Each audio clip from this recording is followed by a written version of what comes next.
जय हो गंगा मैया की। आप सभी को गंगा स्नान की बहुत बहुत शुभकामनाएं। गंगा स्नान की कथा राजा भगीरथ की तपस्या से जुड़ी है, जिनके पूर्वजों को मुक्ति दिलाने के लिए गंगा नदी पृथ्वी पर लाई गई थी। राजा सागर के 60,000 पुत्रों ने ऋषि कपिल के आश्रम में जब विघ्न डाला और जिसके कारण वे श्राप से भस्म हो गए और प्रेत योनि में भटकने लगे।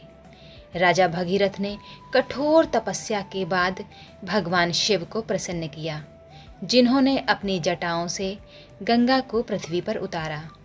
गंगा जी के पृथ्वी पर अवतरण के बाद भगीरथ के पूर्वजों को श्राप से मुक्ति मिली और उन्हें मोक्ष प्राप्त हुआ।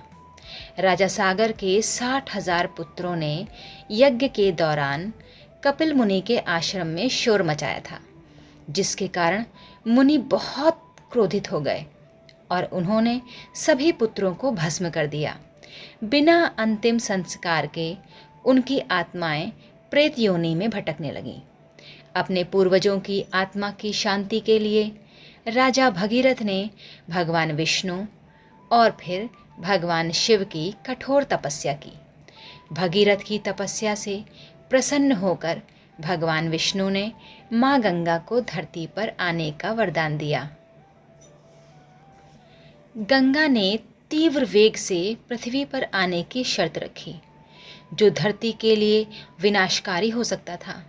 तब भगवान शिव ने गंगा को अपनी जटाओं में समाहित कर लिया, जिससे उनका वेग कम हो गया और वे पृथ्वी पर अवतरित हुए।